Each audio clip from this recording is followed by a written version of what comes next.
ಎಲ್ಲರಿಗೂ ಮಧ್ಯಾಹ್ನದ ಶುಭೋದಯಗಳು. ನನ್ನ ಹೆಸರು ವರ್ಷಿಣಿ. ನಾನು 10ನೇ ತರಗತಿಯಲ್ಲಿ ವ್ಯಾಸಂಗ ಮಾಡುತ್ತಿದ್ದೇನೆ. ನಾನು ಶ್ರೀ ಕೊಣಜ್ಜಿ ಬಸಪ್ಪ ಪ್ರೌಢಶಾಲೆ ಎಲೆಬೇತೂರಿನಲ್ಲಿ ವಿದ್ಯಾಭ್ಯಾಸವನ್ನು ಮಾಡುತ್ತಿದ್ದೇನೆ. ಇಂದು ನಮ್ಮ ಶಾಲೆಯಲ್ಲಿ ಸಮಾಜ ವಿಜ್ಞಾನದ ವಿಷಯಕ್ಕೆ ಸಂಬಂಧಿಸಿದಂತೆ 10ನೇ ತರಗತಿಯ ವಿದ್ಯಾರ್ಥಿಗಳಿಗೆ ಭಾರತದ ಮಣ್ಣುಗಳು ಎಂಬ ವಿಷಯದ ಮೇಲೆ ಆಶುಭಾಷಣ ಸ್ಪರ್ಧೆಯನ್ನು ಹಮ್ಮಿಕೊಂಡಿದ್ದೇವೆ. ಎಲ್ಲರಿಗೂ ಈ ಆಶುಭಾಷಣ ಸ್ಪರ್ಧೆಗೆ ಸ್ವಾಗತಗಳು ಹಾಗೂ ತೀರ್ಪುಗಾರರಾದ ಶಿವಕುಮಾರ್, ನೇಹಾ, ಸಿಂಚನಾ ಇವರಿಗೂ ಸಹ ಈ ಕಾರ್ಯಕ್ರಮಕ್ಕೆ ಸ್ವಾಗತ. ಮತ್ತು ಯಾವ ವಿದ್ಯಾರ್ಥಿಗಳು ಭಾಗವಹಿಸ್ತಾರಲ್ಲ ಅವರಿಗೆಲ್ಲರಿಗೂ ಸ್ವಾಗತಗಳು. ಈ ಆಟದ ನಿಯಮಗಳನ್ನು ಸ್ವಲ್ಪ ಹೇಳ್ತೀನಿ ನಾನು. ಇಲ್ಲೊಂದು ಡಬ್ಬೆ ಇರುತ್ತೆ, ಅದರೊಳಗೆ ಚೀಟಿ ಎಲ್ಲ ಹಾಕಿದ್ದೀವಿ. ಒಬ್ಬೊಬ್ಬ ವಿದ್ಯಾರ್ಥಿ ಬಂದು ತಗೊಂಡು ಅದರ ಬಗ್ಗೆ ವಿಷಯನ ಹೇಳಿ ನಿಮಗೆ ವಿವರಣೆ ಕೊಟ್ಟು ಹೋಗ್ತಾರೆ.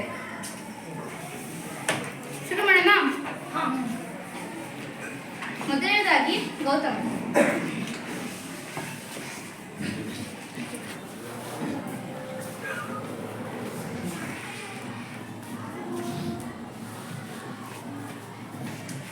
ನನ್ನ ಹೆಸರು ಗೌತಮ್ ಎಂ. ನಾನು 10ನೇ ತರಗತಿಯಲ್ಲಿ ವಿದ್ಯಾಭ್ಯಾಸ ಮಾಡ್ತಿದ್ದೇನೆ.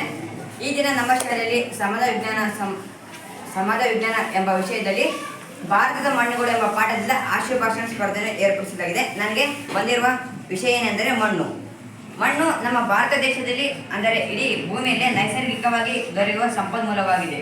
ಈ ಮಣ್ಣನ್ನು ನಾವು ಯಾವುದಕ್ಕಾಗಿ ಬಳಸುತ್ತೇವೆ ಅಂದರೆ ಹೆಚ್ಚಾಗಿ ನಾವೆಲ್ಲ ಮನುಷ್ಯರು ನಮಗೆ ಶಕ್ತಿ ದೊರಕಬೇಕೆಂದರೆ ನಮಗೆ ಹೆಚ್ಚಾಗಿ ಆಹಾರ ಬೇಕು. ಈ ಆಹಾರವನ್ನು ಬೆಳೆಯುವುದೇ ಈ ಮಣ್ಣಿನಿಂದ. ಈ ಎಲ್ಲ ಮಣ್ಣುಗಳಲ್ಲೂ ನಾವು ಆಹಾರನ ಬೆಳೆಯೋಕ್ಕಾಗಲ್ಲ. ಈ ಮರುಭೂಮಿ ಮಣ್ಣಿನಾಗಲಿ ಪರ್ವತ ಮಣ್ಣು ಈಗ ಪರ್ವತ ಮಣ್ಣಿನಲ್ಲಾಗಲಿ ಅಲ್ಲಿ ಮೇಲಿನಿಂದ ಬಂದು ಮಣ್ಣುಗಳು ಕೆಳಗೆ ಬರುತ್ತದೆ. ಅಲ್ಲಿನ ಲವಣಗಳು, ಖನಿಜಾಂಶಗಳು ಮತ್ತು ಫಲವತ್ತಾದ ಮಣ್ಣುಗಳು ಎಲ್ಲ ಇಳಿಜಾರಿಗೆ ಬಂದು ಅಲ್ಲಿ ಹೆಚ್ಚಾಗಿ ಆಹಾರವನ್ನು ಬೆಳೆಯಲು ಪೂರಕವಾಗಿರುತ್ತದೆ. ಆದ್ದರಿಂದ ಅದೇ ಮರುಭೂಮಿಯಲ್ಲಿ ನಾವು ಯಾವುದೇ ಬೆಳೆಗಳನ್ನು ಬೆಳೆಯೋದಕ್ಕಾಗಲಿಲ್ಲ. ಮತ್ತು ಭಾರತ ದೇಶದಲ್ಲಿ ಅನೇಕ ಮಣ್ಣುಗಳಿವೆ. ಆ ಅನೇಕ ಮಣ್ಣುಗಳಲ್ಲಿ 6 ವಿಧಗಳನ್ನು ಕಂಡುಕೊಳ್ಳುತ್ತೇವೆ: ಮೆಕ್ಕಲು ಮಣ್ಣು, ಕೆಂಪು ಮಣ್ಣು, ಜಂಬಿಟ್ಟಿಗೆ ಮಣ್ಣು, ಕಪ್ಪು ಮಣ್ಣು, ಪರ್ವತ ಮಣ್ಣು, ಮರುಭೂಮಿ ಮಣ್ಣು. ಈ 6 ಮಣ್ಣುಗಳನ್ನು ನಾವು ಭಾರತ ದೇಶದಲ್ಲಿ ಕಂಡುಕೊಳ್ಳುತ್ತೇವೆ. ಈ ಮಣ್ಣುಗಳೆಂದರೆ, ಈ ಮಣ್ಣಿಗಾಗಿ ನಿಮಗೆಲ್ಲ ತಿಳಿದೆ, ಮಹಾಭಾರತ ಎಂಬ ಹಿಂದೂಗಳ ಮಹತ್ವ ಗ್ರಂಥದಲ್ಲಿ ಈ ಮಣ್ಣಿಗಾಗಿ ಎಷ್ಟೋ ಕುರುಕ್ಷೇತ್ರ ಎಂಬ ಯುದ್ಧಗಳೇ ನಡೆದಿವೆ. ಈ ಕೇವಲ ಮಣ್ಣಿಗಾಗಿ ನಾವು ಇಷ್ಟೆಲ್ಲ ಯುದ್ಧ ಮಾಡ್ತೇವೆ ಅಂದರೆ ಈ ಮಣ್ಣಿಗೆ ಎಷ್ಟು ಬೆಲೆ ಇರಬಹುದು? ಈ ಮಣ್ಣು ನಮ್ಮ ಮಾನವರಿಗೆ ಅತ್ಯಂತ ಅಮೂಲ್ಯವಾದ ಒಂದು ವಸ್ತುವಾಗಿದೆ. ಏಕೆಂದರೆ ಈಗ ನಾವೆಲ್ಲ ಎಲ್ಲಿದ್ದೀವಿ? ಈ ಸ್ಕೂಲ್ನಲ್ಲಿ ಇದ್ದೀವಿ ಅಂದರೆ ಈ ಕಟ್ಟಡಕ್ಕೆ ನಿರ್ಮಾಣ ಮಾಡಬೇಕಂದ್ರೆ ಒಂದು ಇಟ್ಟಿಗೆ ಬೇಕು. ಆ ಇಟ್ಟಿಗೆನ ಮಾಡೋದಕ್ಕೆ ಒಂದು ಮಣ್ಣು ಬೇಕು. ಆ ಮಣ್ಣಿಗೆ ಜಂಬಿಟ್ಟಿಗೆ ಮಣ್ಣು ಎಂದು ಕರೀತಾರೆ. ಮತ್ತು ಈ ಇಟ್ಟಿಗೆ ತಗೊಂಡ್ರೆ ನಾವು ಮನೆ ಕಟ್ಟಕ್ಕಾಗುತ್ತೆ, ಇಲ್ಲ ಕಟ್ಟಡ ಕಟ್ಟಕ್ಕಾಗುತ್ತಾ? ಆ ಮಣ್ಣಿನಿಂದ ಈಗಾಗಲೇ ಸಿಮೆಂಟ್ ಅಂತ ಬಂದಿದೆ. ಮೊದಲೆಲ್ಲ ಗಾರೆ ಅಂತ ಮಾಡ್ತಿದ್ರು. ಈ ಮಣ್ಣು ಮತ್ತು ಸುಣ್ಣ ಎಂಬುದನ್ನು ಮಿಕ್ಸ್ ಮಾಡಿ ಅದರಲ್ಲಿ ಗಾರೆಯನ್ನು ಮಾಡಿ ಅದರಿಂದ ಕಟ್ಟಡ ಕಟ್ತಿದ್ರು. ಹಾಗೆ ರೋಡುಗಳು ಮತ್ತು ಡ್ಯಾಮ್ಗಳು, ಈಗ ವಾಣಿ ವಿಲಾಸ ಸಾಗರ ಎಂಬ ಡ್ಯಾಮ್ ತಿಳಿದಿದೆಯಲ್ಲ, ಅದರಲ್ಲಿ ಯಾವುದೇ ಸಿಮೆಂಟಿನಂತಹ ಉಪಕರಣ ಉಪಯೋಗಿಸದೆ ಕೇವಲ ಗಾರೆ ಮಣ್ಣಿನಿಂದಲೇ ಕಟ್ಟಿದ ವಾಣಿ ವಿಲಾಸ ಸಾಗರವು ನಮ್ಮ ಭಾರತ ದೇಶದಲ್ಲಿ ಅತ್ಯಂತ ಅಮೂಲ್ಯವಾದ ಒಂದು ಚೆಕ್ ಡ್ಯಾಮ್ ಆಗಿದೆ. ಆದ್ದರಿಂದ ವಿಶ್ವೇಶ್ವರಯ್ಯನು ಅದರಲ್ಲಿ ಭಾರತ ಎಂಬ ನಕಾಶೆ ಇರುವ ಡ್ಯಾಮನ್ನು ಬಳಸುತ್ತಾರೆ. ಈ ಮಣ್ಣು ಇಷ್ಟೆಲ್ಲ ಅಮೂಲ್ಯವಾದದ್ದರಿಂದ ಈಗ ನನ್ನ ಸ್ನೇಹಿತರಾದ ಮುಂದಿನ ಸ್ನೇಹಿತರು ಇದರ ಬಗ್ಗೆ ವಿವರಣೆ ನೀಡುತ್ತಾರೆ. ಇಷ್ಟರಲ್ಲಿ ನನ್ನ ಮಾತುಗಳನ್ನು ಮುಗಿಸುತ್ತೇನೆ. ಧನ್ಯವಾದಗಳು. ಮಣ್ಣಿನ ವಿವರಣೆಯನ್ನು ಕೊಟ್ಟ ಗೌತಮ್ ಇವರಿಗೆ ಧನ್ಯವಾದಗಳು. ಈಗ ತೇಜಸ್ವಿ. ಎಲ್ಲರಿಗೂ ಮಧ್ಯಾಹ್ನದ ಶುಭೋದಯ. ಎಲ್ಲರಿಗೂ ಮಧ್ಯಾಹ್ನದ ಶುಭೋದಯಗಳು. ನನ್ನ ಹೆಸರು ತೇಜಸ್ವಿನಿ ಬಿಟ್ಟು ನಾನು 10ನೇ ತರಗತಿಯಲ್ಲಿ ಓದುತ್ತಿದ್ದೇನೆ. ಮಣ್ಣುಗಳಲ್ಲಿ 6 ವಿಧ. ಆ 6 ವಿಧದ ಮಣ್ಣುಗಳಲ್ಲಿ ಮೊದಲನೇ ಮಣ್ಣು ಮೆಕ್ಕಲು ಮಣ್ಣು. ಆ ಮೆಕ್ಕಲು ಮಣ್ಣಿನ ಬಗ್ಗೆ ಈ ದಿನದ ಆಶುಭಾಷಣ ಸ್ಪರ್ಧೆಯನ್ನು ನಮ್ಮ ತರಗತಿಯಲ್ಲಿ ಹಮ್ಮಿಕೊಂಡಿದ್ದೇವೆ.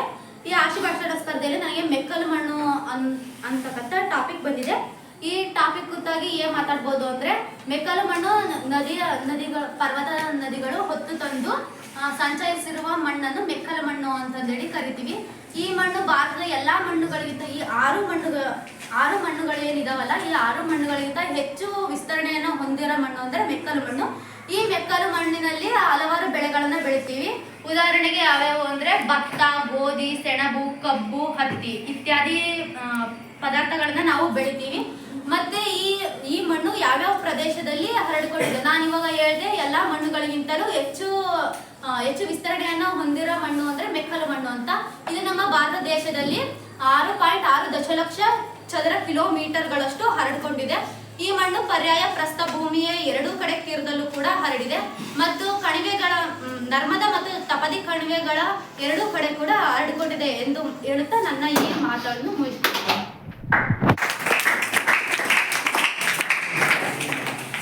ಮೆಕ್ಕಲು ಮಣ್ಣಿನ ಬಗ್ಗೆ ವಿವರಣೆ ನೀಡಿದ ತೇಜಸ್ವಿನಿ ಅವರಿಗೆ ಧನ್ಯವಾದಗಳು. ಯಶವಂತ್ ಬಿಆರ್.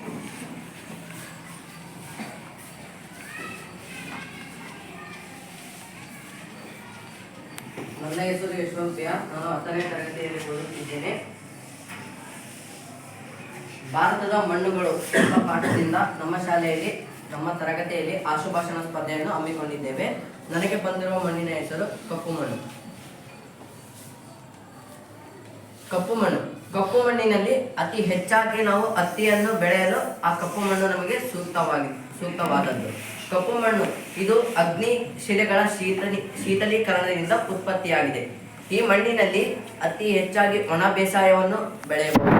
ಆ ಒಣ ಬೇಸಾಯಗಳೆಂದರೆ ಜೋಳ, ಆಮೇಲೆ ಹೊಗೆಸೊಪ್ಪು, ಮೆಣಸಿನ ಗಿಡ, ಇಂಥ ಎಲ್ಲ ಪದಾರ್ಥಗಳನ್ನು ನಾವು ಬೆಳೆಯಬಹುದು. ಮತ್ತು ಈ ಕಪ್ಪು ಮಣ್ಣು ಅತಿ ಹೆಚ್ಚಾಗಿ ಮಧ್ಯಪ್ರದೇಶ್, ಗುಜರಾತ್, ಆಂಧ್ರ ಪ್ರದೇಶ್ ಈ ಎಲ್ಲ ಭಾಗಗಳಲ್ಲಿ ಕಂಡುಬರುತ್ತದೆ. ಮತ್ತು ಈ ಕಪ್ಪು ಮಣ್ಣನ್ನು ರೇಗೂರ್ ಮಣ್ಣು ಎಂದು ಕರೆಯುತ್ತಾರೆ. ಈ ಕಪ್ಪು ಮಣ್ಣು ಇರ್ತಕ್ಕಂಥ ಪ್ರದೇಶವನ್ನು ಡೆಕ್ಕನ್ ಟ್ರಾಪ್ ಎಂದು ಕರೆಯುತ್ತಾರೆ. ಏನಂತ ಕರೀತಾರೆ? ಕಪ್ಪು ಮಣ್ಣು ಬೆಳೀತಕ್ಕಂಥ ಪ್ರದೇಶವನ್ನ ಎಂದು ಕರೆಯುತ್ತಾರೆ. ಇಷ್ಟು ಹೇಳ್ತಾ ನನ್ನ ಮಾತುಗಳನ್ನು ಮುಗಿಸುತ್ತೇನೆ. ಧನ್ಯವಾದಗಳು. ಕಪ್ಪು ಮಣ್ಣಿನ ವಿವರಣೆಯನ್ನು ಕೊಟ್ಟ ಯಶವಂತ್ ಬಿ ಅವರಿಗೆ ಧನ್ಯವಾದಗಳು. ಈಗ ಮುಂದಿನದಕ್ಕೆ ಸಂಜನಾ.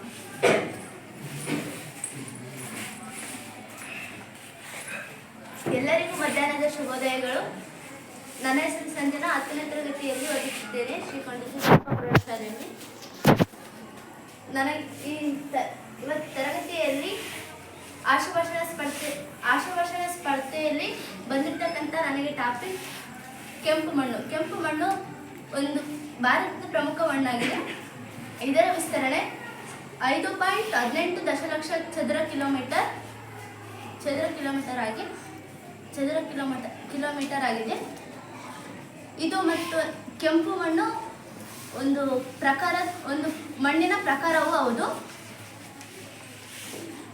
ಕೆಂಪು ಮಣ್ಣು ಒಂದು ಪರ್ಯಾಯ ಪ್ರಸ್ಥಭೂಮಿಯಲ್ಲಿ ಹರಡಿ ಹೆಚ್ಚು ವಿಸ್ತಾರವನ್ನು ಪಡೆದಿದೆ ಮತ್ತು ಇದು ಎಲ್ಲೆಲ್ಲಿ ಹಬ್ಬಿರುತ್ತೆ ಅಂದರೆ ದಕ್ಷಿಣ ದಿಕ್ಕಿನ ಕನ್ಯಾಕುಮಾರಿಯಿಂದ ಉತ್ತರ ದಿಕ್ಕಿನ ಝಾನ್ಸಿನವರೆಗೂ ಹಬ್ಬಿರ್ತದೆ.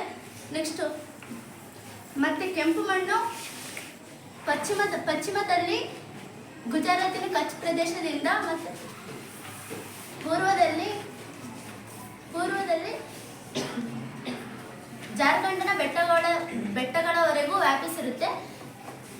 ಇದರಲ್ಲಿ ಕೆಂಪು ಮಣ್ಣಿನಲ್ಲಿ ಬೆಳೀತಕ್ಕಂಥ ಬೆಳೆಗಳಂದರೆ ರಾಗಿ, ಹೊಗೆಸೊಪ್ಪು, ಎಣ್ಣೆಕಾಳುಗಳನ್ನು ಬೆಳೀತಾರೆ ಮತ್ತು ನೀರಾವರಿ ಇರುವಂಥ ಪ್ರದೇಶದಲ್ಲಿ ಭತ್ತ, ಕಬ್ಬು, ಹತ್ತಿಯನ್ನು ಬೆಳೀತಾರೆ.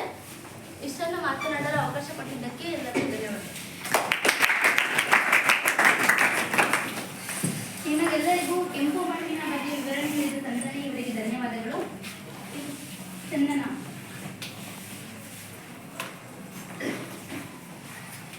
ನನ್ನ ಹೆಸರು ಚಂದನಾ ಜೆಎಸ್. ನಾನು 10ನೇ ತರಗತಿಯಲ್ಲಿ ಓದುತ್ತಿದ್ದೇನೆ. ಈ ದಿನ ನಮ್ಮ ಶಾಲೆಯಲ್ಲಿ ಭಾರತದ ಮಣ್ಣುಗಳು ಎಂಬ ಪಾಠದಲ್ಲಿ ಆಶುಭಾಷಣ ಸ್ಪರ್ಧೆಯನ್ನು ಏರ್ಪಡಿಸಿದ್ದಾರೆ. ಈ ಮಣ್ಣುಗಳಲ್ಲಿ ನನಗೆ ಜಂಬಿಟ್ಟಿಗೆ ಮಣ್ಣು ಬಂದಿದೆ. ಈ ಮಣ್ಣನ್ನು ಲ್ಯಾಟ್ರೈಟ್ ಮಣ್ಣು ಎಂದು ಸಹ ಕರೆಯುತ್ತಾರೆ.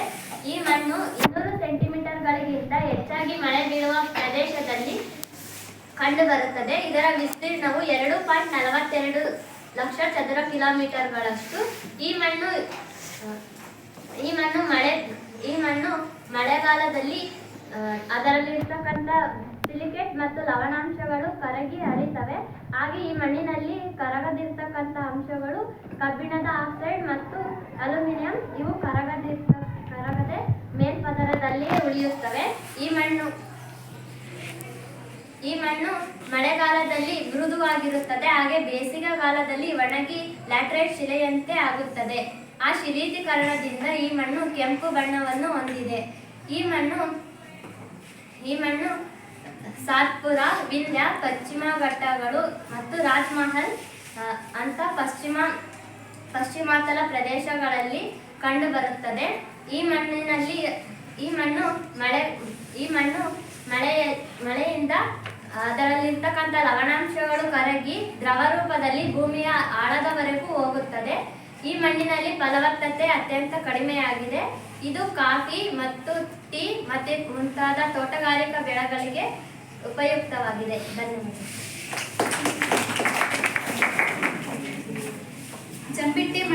ಜಂಪಿಟ್ಟಿಗೆ ಮಣ್ಣಿನ ಬಗ್ಗೆ ವಿವರಣೆ ನೀಡಿದ ಚಂದನ ಇವರಿಗೆ ಧನ್ಯವಾದಗಳು. ಯಶಸ್ವಿನಿ ಬಾಯಿ.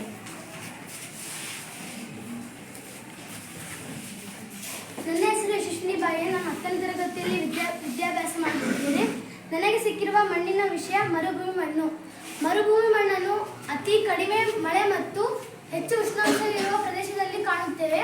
ಈ ಮಣ್ಣು ಕೆಂಪು ಮತ್ತು ಕಂದು ಬಣ್ಣವನ್ನು ಹೊಂದಿದ್ದು 1.4 ಚದುರ ಕಿಲೋಮೀಟರ್ಗಳಷ್ಟು ಹಬ್ಬಿದೆ.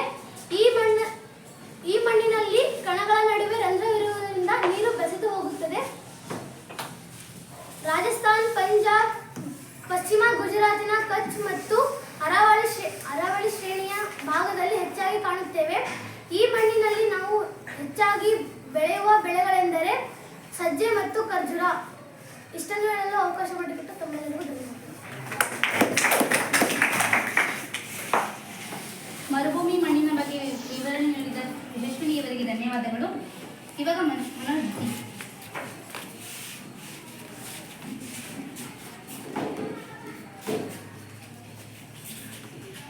ನನ್ನ ಹೆಸರು ಮನೋಜ್. ಶ್ರೀ ಕೊಂಡಜ್ಜಿ ಬಸಪ್ಪ ಪ್ರೌಢಶಾಲೆ ಎಲೆಬೆತ್ತೂರು. ನನಗೆ ಮಾರ್ಗದರ್ಶಕರು ಷಣ್ಮುಖಪ್ಪ ಸರ್ ಎಸ್ಒ. ಈಗ ನನಗೆ ಬಂದಿರೋ ವಿಷಯ ಪರ್ವತ ಮಣ್ಣು. ಪರ್ವತ ಮಣ್ಣಿನ ಇಂಗ್ಲೀಷಿನಲ್ಲಿ ಮೌಂಟೇನ್ ಸಾಯಿಲ್. ಪರ್ವತ ಮಣ್ಣು ಎಂದರೆ ಪರ್ವತ ಕೆಳಗೆ ಕಂಡುಬರುವ ಮಣ್ಣನ್ನು ಪರ್ವತ ಮಣ್ಣು ಎನ್ನುವರು. ಈ ಮಣ್ಣು ಪರ್ವತ ಇಳಿಜಾರಿನಲ್ಲಿ ಕಂಡುಬರುತ್ತದೆ. ಈ ಮಣ್ಣು ಕೊಳೆತ ಜೈವಿಕಾಂಶಗಳಲ್ಲಿ ಅಧಿಕ ಪ್ರಮಾಣವನ್ನು ಹೊಂದಿದೆ. ಈ ಮಣ್ಣು ಫಲವತ್ತತೆ ಹೊಂದಿದೆ. ಈ ಮಣ್ಣಿನಲ್ಲಿ ಹೆಚ್ಚು ಕಾಫಿ, ಟೀ ಮತ್ತು ಹಣ್ಣು ಹಾಗೂ ಸಾಂಬಾರು ಪದಾರ್ಥಗಳನ್ನು ಬೆಳೆಯಲು ಸೂಕ್ತವಾಗಿದೆ. ಈ ಮಣ್ಣು ಕಂಡುಬರುವ ಪ್ರಮುಖ ಸ್ಥಳಗಳು ಹಿಮಾಲಯದ ಪಾದಬೆಟ್ಟ ಮತ್ತು ಹಿಮಾಚಲ ಪ್ರದೇಶ, ಜಮ್ಮು ಕಾಶ್ಮೀರ, ಉತ್ತರಾಖಂಡ ಮತ್ತು ಪರ್ವತ ಪ್ರದೇಶಗಳಲ್ಲಿ ಕಂಡುಬರುತ್ತದೆ. ಇಷ್ಟು ಹೇಳಿ ನನ್ನ ಮಾತುಗಳನ್ನು ಮುಗಿಸ್ತಿದ್ದೇನೆ. ಧನ್ಯವಾದಗಳು. ತಮ್ಮೆಲ್ಲರಿಗೂ ಪರ್ವತ ಮಣ್ಣಿನ ಬಗ್ಗೆ ವಿವರಣೆ ನೀಡಿದ ಮನೋಜ್ ಬಿ ಇವರಿಗೆ ಧನ್ಯವಾದಗಳು. ಪೂಜಾ ಟಿಆರ್.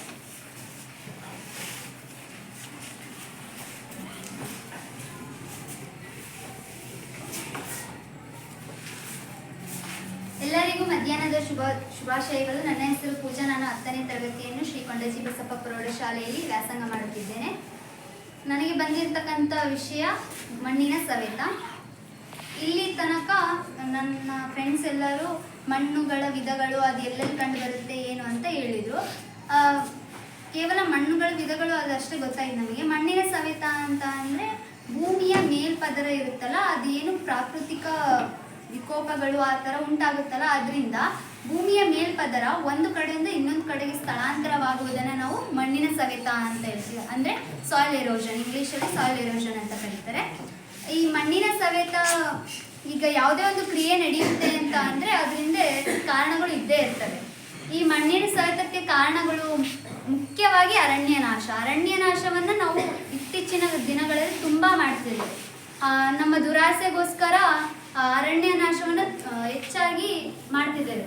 ಎಲ್ಲ ಏನು ಹೊಸ ತಂತ್ರಜ್ಞಾನ ಬಳಕೆಯಲ್ಲಿ ಪ್ರಾಕೃತಿಕ ಒಂದು ಸೌಂದರ್ಯವನ್ನೆಲ್ಲ ಹಾಳು ಮಾಡ್ತಾ ಇದ್ದೇವೆ. ಅದರಲ್ಲಿ ಅರಣ್ಯನಾಶನೂ ಒಂದು. ಅರಣ್ಯನಾಶ ಮಾಡೋದ್ರಿಂದ ಮಣ್ಣಿನ ಸವೆತ ಹೇಗೆ ಉಂಟಾಗುತ್ತೆ ಅಂತಂದರೆ, ಮರಗಳನ್ನು ಕಡಿಯೋದ್ರಿಂದ ಬೇರು ಮಣ್ಣನ್ನು ಹಿಡಿದಿರುತ್ತೆ, ಅದನ್ನು ಕಡಿಯೋದ್ರಿಂದ ಮಣ್ಣು ಸಡಿಲಗೊಳ್ಳುತ್ತೆ. ಸಡಿಲಗೊಂಡಾಗ ಈಗ ಪ್ರಾಕೃತಿಕ ವಿಕೋಪಗಳಾದಾಗ ಅದು ಒಂದು ಕಡೆಯಿಂದ ಇನ್ನೊಂದು ಕಡೆಗೆ ಸ್ಥಳಾಂತರಗೊಳ್ಳಲು ಅದಕ್ಕೆ ಸುಲಭವಾಗುತ್ತೆ. ಅರಣ್ಯನಾಶದಿಂದ ಕೇವಲ ಮಣ್ಣಿನ ಸವೆತ ಅಷ್ಟೇ ಅಲ್ಲ, ಕಾರ್ಬನ್ ಡೈಆಕ್ಸೈಡ್ ಇವಾಗ ನಮಗೆ ಗೊತ್ತಿರೋ ಪ್ರಕಾರ ಡೆಲ್ಲಿಯಲ್ಲೆಲ್ಲ ತುಂಬ ಕಾರ್ಬನ್ ಡೈಆಕ್ಸೈಡ್ ಉಂಟಾಗಿ ಅಲ್ಲಿ ಭಾಳ ಜನ ಶ್ವಾಸಕೋಶ ತೊಂದರೆಗಳಿಂದನೇ ಸಾಯ್ತಾ ಇದ್ದಾರೆ. ಈ ಮರಗಳನ್ನು ಗಿಡಗಳನ್ನು ನಾವು ಕಡಿಯೋದ್ರಿಂದ ಮಣ್ಣಿನ ಸವೆತದ ಜೊತೆಗೆ ತುಂಬ ತೊಂದರೆಗಳು ಉಂಟಾಗುತ್ತವೆ. ಅದರಿಂದ ನಾವು ಗಿಡಗಳನ್ನು ಹೆಚ್ಚು ಹೆಚ್ಚು ನೆಡೋಣ ಅಂತ ಹೇಳ್ತೇನೆ. ಕೇವಲ ನಾವು ಜೂನ್ 5ರಂದು ಅಷ್ಟೇ ಗಿಡಗಳನ್ನು ನೆಟ್ಟು ನಾವು ಪರಿಸರ ದಿನಾಚರಣೆ ಆಚರಿಸಿದ್ವಿ, ಅದು ಅಲ್ಲ. ನಾವು ಡೈಲಿ ನಾವು ಹುಟ್ಟುಹಬ್ಬನ ತುಂಬ ಸಂಭ್ರಮದಿಂದ ಆಚರಿಸ್ಕೊಳೋದು. ಅದಕ್ಕಿಂತ ಮುಖ್ಯವಾಗಿ ಗಿಡಗಳನ್ನು ನೆಟ್ಟು ಆಚರಿಸಿದರೆ ನಾವು ಸಾಯೋ ತನಕನೂ ಅದು ನಮಗೆ ನೆರಳಾಗಿರ್ತದೆ ಅಂತ ನಾನು ಭಾವಿಸ್ತೇನೆ. ನಾವು ಆಚರಿಸ್ಕೊತಿದ್ವಿ, ಆದರೆ ಇನ್ಮೇಲಿಂದ ಹಂಗೆ ಮಾಡಬಾರ್ದು ಅಂದ್ಕೊಂಡಿದ್ದೀನಿ. ಅದೇ ರೀತಿ ಮಣ್ಣಿನ ಸವೆತಕ್ಕೆ ಇನ್ನೊಂದು ಕಾರಣ ಅಂತ ಅಂದರೆ ದನಗಳನ್ನು ಮೇಯಿಸುವುದು. ಹಳ್ಳಿಗಳಲ್ಲೆಲ್ಲ ದನಗಳನ್ನು ತುಂಬ ಮೇಯಿಸ್ತಾರೆ. ಅವು ಹುಲ್ಲುಗಳನ್ನೆಲ್ಲ ಕೀಳೋದ್ರಿಂದ ಹುಲ್ಲುಗಳ ಬೇರುಗಳು ಏನಿರ್ತಾವಲ್ಲ ಮಣ್ಣನ್ನು ಹಿಡಿದು ಇಟ್ಕೊಂಡಿರ್ತವೆ. ಆವಾಗ ಮಣ್ಣು ಸಡಿಲವಾಗುತ್ತೆ. ಮರಗಳನ್ನು ಹೆಂಗೆ ಅರಣ್ಯ ನಾಶ ಮಾಡೋದ್ರಿಂದ ಮಣ್ಣಿನ ಸವೆತ ಉಂಟಾಗುತ್ತೋ ಅದೇ ಥರ ಬೇರಿನ ಸಮೇತ ಹುಲ್ಲನ್ನು ಕಿತ್ತಾಗ ಮಣ್ಣು ಸಡಿಲಗೊಂಡು ಅದು ಸಹ ಪ್ರಾಕೃತಿಕ ಒಂದು ವಿಕೋಪಗಳಿಂದ ಮಣ್ಣು ಬೇರೆ ಕಡೆಗೆ ಸ್ಥಳಾಂತರಗೊಳ್ಳುತ್ತೆ. ಹೆಚ್ಚಾಗಿ ಮೇಯಿಸುವುದು ಒಂದು ಮಣ್ಣಿನ ಸವೆತಕ್ಕೆ ಕಾರಣ. ಅದಾದಮೇಲೆ ನಾವು ಏನಾದರೂ ಒಂದು ಬೆಳೆ ಬೆಳಿಬೇಕು ಅಂದರೆ ನೀರು ಬಹಳ ಮುಖ್ಯ. ನೀರನ್ನು ಹಾಯಿಸುವಾಗ ನಮ್ಮ ಹೊಲ ಇಳಿಜಾರಲ್ಲಿ ಇತ್ತು ಅಂದರೆ ನಾವು ಇಳಿಜಾರಲ್ಲೇ ಹಾಯಿಸಿದ್ವಿ ಅಂತ ಅಂದರೆ ಮಣ್ಣೆಲ್ಲ ಕೊಚ್ಕೊಂಡೋಗಿ ಬೇರೆ ಇಲ್ಲಿ ನಾವೇನು ಗೊಬ್ಬರ ಅದನ್ನೆಲ್ಲ ಹಾಕಿದ್ರೂ ಅದು ಬೇರೆ ಹೊಲಗಳಿಗೆ ಹೋಗುತ್ತೆ. ಅದರಿಂದ ಮಣ್ಣಿನ ಫಲವತ್ತತೆಯೂ ಕಡಿಮೆ ಆಗುತ್ತೆ, ಅದ್ರ ಜೊತೆಗೆ ಮಣ್ಣಿನ ಸವೆತನೂ ಆಗುತ್ತೆ. ಮಣ್ಣಿನ ಸವೆತಕ್ಕೆ ಪರಿಣಾಮಗಳು ಏನು ಅಂತ ಅಂದರೆ ಅದೇ ಇವಾಗ ಹೇಳಿದಲ್ಲ ನಾನು, ನಾವು ಏನೇ ಒಂದು ಗೊಬ್ಬರ ಅದನ್ನೆಲ್ಲ ಹಾಕಿದ್ರೂ ಮಣ್ಣಿನ ಸವೆತದಿಂದ ಬೇರೆ ಹೊಲಗಳಿಗೆ ಹೋಗಿ ನಮ್ಮ ಹೊಲದಲ್ಲಿ ಫಲವತ್ತತೆ ಕಡಿಮೆ ಆಗುತ್ತೆ. ಅವಾಗ ಬೆಳೆ ಅಷ್ಟು ಚೆನ್ನಾಗಿ ಬರೋದಿಲ್ಲ. ಅದಲ್ಲದೆ ಈಗ ಮಣ್ಣು ಹರ್ಕೊಂಡು ನೀರಿನ ಮೂಲಗಳನ್ನು ಸೇರ್ಬೇಕಲ್ವಾ, ನೀರಿನ ಮೂಲಗಳನ್ನು ಸೇರ್ಬೇಕಾದ್ರೆ ಕೆಸರು ಸಮೇತ ಮಣ್ಣಿನ ಸಮೇತ ಸೇರುತ್ತಲ್ಲ, ಅದು ನದಿ ಕೆರೆ ಅಲ್ಲೆಲ್ಲ ಸೇರ್ಕೊಂಡು ಮಣ್ಣೆ ಬಹಳ ಕುತ್ಕೊಂಡು ಅಂದರೆ ನೀರು ಅಲ್ಲಿ ಸಂಗ್ರಹ ಆಗೋಕ್ಕೆ ಕಷ್ಟ ಆಗುತ್ತೆ. ಅವಾಗ ನೀರಿನ ಸಂಗ್ರಹ ಸಹ ಕಡಿಮೆ ಆಗುತ್ತೆ. ನೀರಿನ ಸಂಗ್ರಹ ಕಡಿಮೆ ಆದರೆ ನಮಗೆ ನೀರು ಬಹಳ ಮುಖ್ಯ, ಅಮೂಲ್ಯವಾದ ಒಂದು ನಮ್ಮ ಜೀವನಕ್ಕೆ ಅಮೂಲ್ಯವಾದ ಒಂದು ವಸ್ತು ಅಂತಂದೇ ಹೇಳ್ಬೋದು. ನೀರಿಲ್ಲದೆ ಯಾರು ಬದುಕೋಕ್ಕೆ ಸಾಧ್ಯನೇ ಇಲ್ಲ. ಹೂಳು ತುಂಬೋದ್ರಿಂದ ಸಂಗ್ರಹನೂ ಕಡಿಮೆ ಆಗುತ್ತೆ. ಅದಾದಮೇಲೆ ನಾವು ಬೆಳೆಗಳನ್ನು ಬೆಳೆಯೋಕ್ಕೆ ನೀರು ಬೇಕು. ನೀರಿಲ್ಲ ಅಂತ ಅಂದರೆ ಬೆಳೆಗಳೆಲ್ಲ ಒಣಗಿ ಅದರಿಂದನೂ ಬೆಳೆಗಳು ಚೆನ್ನಾಗಿ ಬರೋದಿಲ್ಲ. ಮಣ್ಣಿನ ಸವೆತದಿಂದ ಎಷ್ಟೊಂದು ಪರಿಣಾಮಗಳು ಇದ್ದಾವೆ. ಅದಕ್ಕೆ ಕಾರಣಗಳೆಲ್ಲ ನಾವೇ ಸೃಷ್ಟಿ ಮಾಡೋದು. ನಾವೇನೇ ಒಂದು ಇಲ್ಲಿ ಪ್ರಕೃತಿಯಿಂದ ಏನೇ ಒಂದು ಕೆಟ್ಟದಾಗಿ ನಡೀತಿದೆ ಅಂತ ಅಂದರೆ ಅದಕ್ಕೆ ಮುಖ್ಯ ಕಾರಣ ಮನುಷ್ಯನೇ. ನಾವಿಲ್ಲಿ ಮಣ್ಣಿನ ಸವೆತಕ್ಕೂ ನಾವೇ ಕಾರಣನೇ. ಅರಣ್ಯ ನಾಶನೂ ನಾವೇ ಮಾಡ್ತೀವಿ, ಅರಣ್ಯ ನಾಶ ಮಾಡ್ತೀವಿ, ಮತ್ತು ಜೂನ್ 5 ಬಂದಾಗೆ ಗಿಡ ಬೆಳೆಸೋದು. ಅದು ಆದಮೇಲೆ 2 ದಿನ ಆದಮೇಲೆ ಆಟಾಡ್ಕೊಂತ ಅವನ್ನೇ ಎಲ್ಲ ಅವಿನ ಚಿಗುರುತ್ತಿರ್ತವೆ, ಅವನ್ನೇ ಮತ್ತು ಹಾಳು ಮಾಡೋದು. ಈ ಥರ ಮಾಡಬಾರ್ದು ಅಂತ ಹೇಳ್ತಾ ನನಗೆ ಬಂದಿರೋ ವಿಷಯವನ್ನು ಮುಗಿಸ್ತಾರೆ. ಧನ್ಯವಾದ. ಅರಣ್ಯ ಸಂರಕ್ಷಣೆ, ಮಣ್ಣಿನ ಸವೆತದ ಪರಿಣಾಮಗಳು, ಕಾರಣಗಳು ತಿಳಿಸಿಕೊಟ್ಟ ಪೂಜಾ TR ಇವರಿಗೆ ಧನ್ಯವಾದಗಳು. ರೇಷ್ಮಾ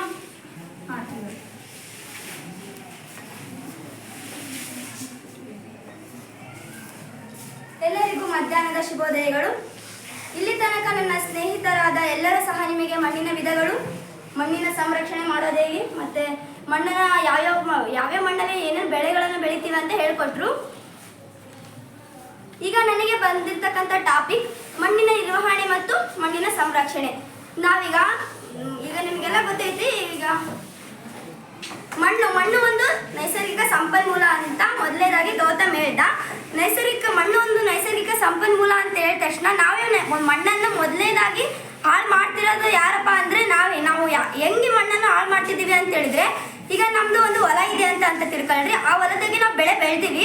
ಆ ಬೆಳೆ ಬೆಳೆದ ಮೇಲೆ ಏನು ಕಳೆ ಉತ್ಪತ್ತಿ ಆಗುತ್ತೆ. ಕಳೆ ಉತ್ಪತ್ತಿ ಆದಮೇಲೆ ನಾವೇನು ಮಾಡ್ತೀವಿ, ಕಳೆ ತೆಗೆಸಿದ್ಬಿಟ್ಟು ಕಳೆನಾಶಕನ ಹೊಡೆಸ್ಬಿಡ್ತೀವಿ. ಆವಾಗ ಮಣ್ಣಿನಲ್ಲಿ ಇರ್ತಕ್ಕಂಥ ಫಲವತ್ತತೆ ಎಲ್ಲ ಹೊರಟೋಗುತ್ತೆ. ಮೊದಲನೇದಾಗಿ ಮಣ್ಣಿನ ಸಂರಕ್ಷಣೆ ಮತ್ತು ನಿರ್ವಹಣೆ. ಹಂಗಂದ್ರೆ ಮಣ್ಣಿನ ಸಂರಕ್ಷಣೆ ಅಂತ ಅಂದರೆ ಏನಪ್ಪ ಅಂತ ಹೇಳಿದ್ರೆ, ಮಣ್ಣಿನ ಸಂರಕ್ಷಣೆ ಮಾಡುವುದು ಮತ್ತು ಮಣ್ಣಿನ ಸವೆತವಾಗದಂತೆ ನೋಡಿಕೊಳ್ಳುವುದು ನಾವು ಮಣ್ಣಿನ ಸಂರಕ್ಷಣೆ ಅಂತ ಹೇಳ್ತೀವಿ. ಹಂಗಂದ್ರೆ ಮಣ್ಣಿನ ಸವೆತವನ್ನು ತಡೆಗಟ್ಟುವ ಮುಖ್ಯ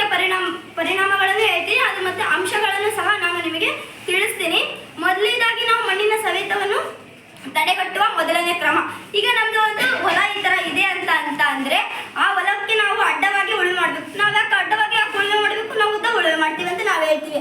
ಆ ಥರ ಅಂತ ಹೇಳಿದ್ವಿ ಅಂದರೆ ನಮಗೆ ನಷ್ಟ ಆಗುತ್ತೆ. ಉದ್ದವಾಗಿ ಉಳುಮೆ ಮಾಡಿದರೆ, ಅಡ್ಡವಾಗಿ ಉಳುಮೆ ಮಾಡಿದರೆ ನಾವು ಈಗೇನು ಉಳುಮೆ ಮಾಡಿದ್ಮೇಲೆ ಬೆಳೆ ಎಲ್ಲ ಬೆಳೆದಿರ್ತೀವಿ, ಆ ಬೆಳೆಗೆ ನಾವು ಏನು ಬೇಕಂತ ಸಾವಯವ ಗೊಬ್ಬರಗಳು ಮತ್ತು ಅನೇಕ ಬೆಳೆ ಚೆನ್ನಾಗಿ ಬರಬೇಕು ಅಂತ ನಾವು ಅನೇಕ ಗೊಬ್ಬರಗಳನ್ನೆಲ್ಲ ಹಾಕಿರ್ತೀವಿ. ಆ ಗೊಬ್ಬರಗಳನ್ನು ಹಾಕಿದಾಗ ಏನಾಗುತ್ತೆ, ಮಣ್ಣಿನಲ್ಲಿರ್ತಕ್ಕಂಥ ಫಲವತ್ತತೆ ಎಲ್ಲ ನಮ್ಮ ಪಕ್ಕದಲ್ಲಿ ಇರ್ತಕ್ಕಂಥ ಹೊಲಕ್ಕೆಲ್ಲ ಮಳೆ ಬಂದಾಗ ಹರ್ಕೊಂಡು ಹೋಗುತ್ತೆ. ಆದ್ದರಿಂದ ನಾವು ಬೆಳೆದಿರ್ತಕ್ಕಂಥ ನಮ್ಮ ಮಣ್ಣಿನಲ್ಲಿ ನಾವು ದುಡ್ಡು ಕೊಟ್ಟು ಹಾಕಿರ್ತಕ್ಕಂಥ ಗೊಬ್ಬರ ಎಲ್ಲ ಬೇರೆ ಹೊಲಕ್ಕೆ ಹೋಗ್ಬಾರ್ದಲ್ವಾ. ಅದಕ್ಕೆ ನಾವೇನು ಮಾಡಬೇಕು, ಅಡ್ಡವಾಗಿ ಉಳುಮೆ ಮಾಡಬೇಕು. ಮತ್ತೇನು ಮಾಡ್ಬೋದು, ಮತ್ತೆ ನಾವು ಬದಿಗಳನ್ನು ನಿರ್ಮಿಸುವುದು. ಬದಿಗಳು ಅಂತ ಹೇಳೋಕ್ಕಿಂತ ಮುಂಚೆ ನಾವೆಲ್ಲ ರೈತರ ಮಕ್ಕಳು, ನಮಗೆ ಬದಿಗಳು ಅನ್ನೋಕ್ಕಿಂತ ಮುಂಚೆ ಸೇತುವೆ ಅಂದರೆ ನಮಗೆಲ್ಲ ಬೇಗನೆ ಅರ್ಥ ಆಗುತ್ತೆ. ಸೇತುವೆಗಳನ್ನು ನಿರ್ಮಿಸಬೇಕು. ಮತ್ತೆ ನಾವು ದನ ಕರುಗಳನ್ನು ಹೆಚ್ಚಾಗಿ ಮೇಯಿಸೋದನ್ನು ಕಡಿಮೆ ಮಾಡಬೇಕು. ನಾವು ಅಂದರೆ ಈಗ ನಮ್ಮನೇಲಿ ದನ ಕರುಗಳು ಇದಾವಂತ ಅಂದ್ಕೊಳ್ರಿ. ಈಗ ಭಾನುವಾರ ಬಂತಂದರೆ ನಮ್ಮ ಪೇರೆಂಟ್ಸ್ ಏನಂತಾರೆ, ಹೋಗಿ ದನ ಕರುಗಳನ್ನು ಮೇಯಿಸ್ಕೊಂಬರ್ರಿ ಅಂತ ಕಳಿಸ್ತಾರೆ. ನಾವೇನು ಮಾಡ್ತೀವಿ, ಅಲ್ಲಿ ಚೆನ್ನಾಗಿ ಹುಲ್ಲು ಕಾಣ್ತಿದೆ ಅಂತ ಅಂದರೆ ಆ ದನ ಕರುಗಳನ್ನು ಅಲ್ಲಿ ಬಿಡ್ತೀವಿ.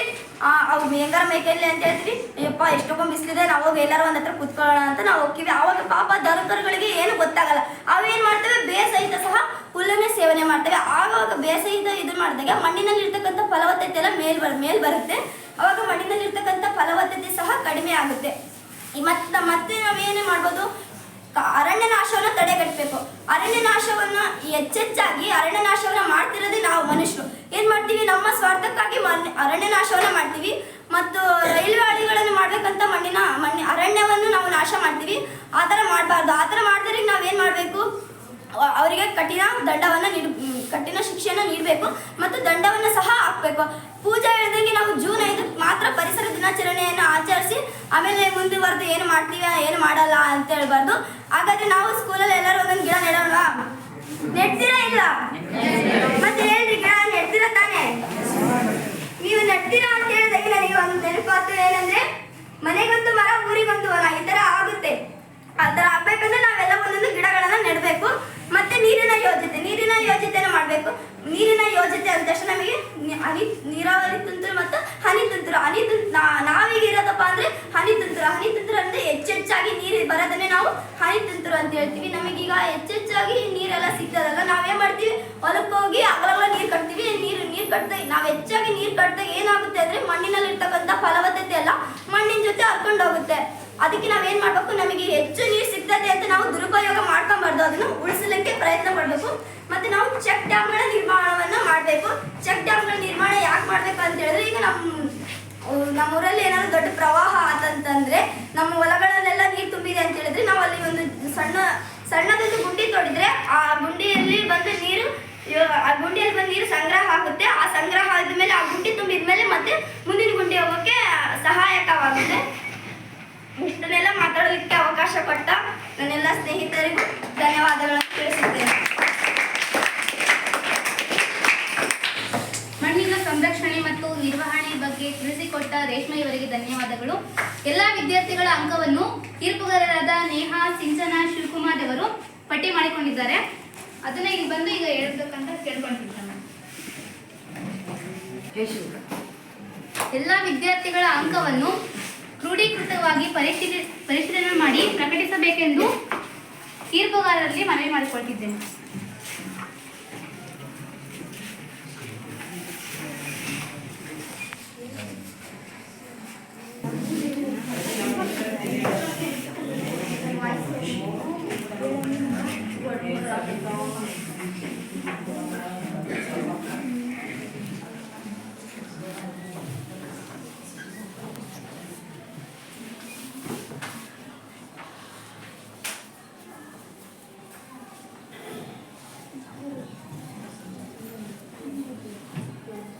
ಈ ಚಟುವಟಿಕೆಯ ತೀರ್ಪುಗಾರರಂಥ ಶಿವಕುಮಾರ್ ಸಿ, ಸಿಂಚನಾಹಾರ್ ಮತ್ತು ನೇಯಬಾನು AS ಇವರು ಈಗ ಅಂಕಗಳನ್ನು ಕ್ರೋಢೀಕರಣವನ್ನು ಮಾಡ್ತಾ ಇರೋದನ್ನು ನಾವಿಲ್ಲಿಗೆ ಕಾಣ್ತಾ ಇದ್ದೀವಿ. ಇನ್ನೇನು ಕೆಲವೇ ಹೊತ್ತಿನಲ್ಲಿ ಈ ಒಂದು ಚಟುವಟಿಕೆಯ ಫಲಿತಾಂಶ ಹೊರಬೀಳಲಿದೆ. ನೋಡೋಣ ಈ ಒಂದು ಚಟುವಟಿಕೆಯಲ್ಲಿ ಭಾಗವಹಿಸುವಂಥ ವಿದ್ಯಾರ್ಥಿಗಳು ಯಾರು ಪ್ರಥಮ ಸ್ಥಾನವನ್ನು, ಯಾರು ದ್ವಿತೀಯ ಸ್ಥಾನವನ್ನು, ಯಾರು ತೃತೀಯ ಸ್ಥಾನವನ್ನು ಗಳಿಸ್ತಾರೆ ಅನ್ನೋದನ್ನು ಇನ್ನು ಕೆಲವೇ ಕ್ಷಣಗಳಲ್ಲಿ ತೀರ್ಪುಗಾರರು ಪ್ರಕಟಣೆಯನ್ನು ಮಾಡಲಿದ್ದಾರೆ.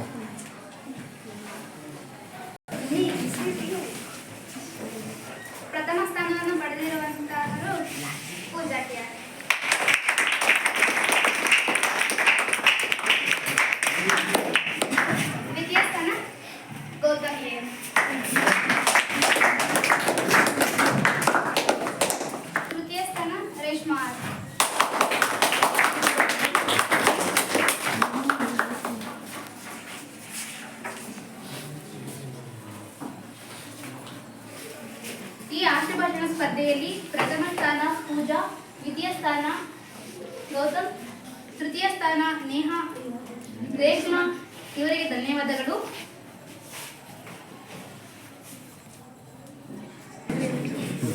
ಈ ಆಶುಭಾಷಣ ಕಾರ್ಯಕ್ರಮದಲ್ಲಿ ಪಾಲ್ಗೊಂಡ ವಿದ್ಯಾರ್ಥಿಗಳಿಗೂ, ತೀರ್ಪುಗಾರರಿಗೂ ಹಾಗೂ ಭಾಗವಹಿಸಿದಂಥ ವಿದ್ಯಾರ್ಥಿಗಳಿಗೂ ಸಮಾಜ ಶಿಕ್ಷಕರಾದ ಡಾಕ್ಟರ್ ಷಣ್ಮುಖಪ್ಪ ಎಸ್ ವೈ ಇವರಿಗೂ ಧನ್ಯವಾದಗಳು.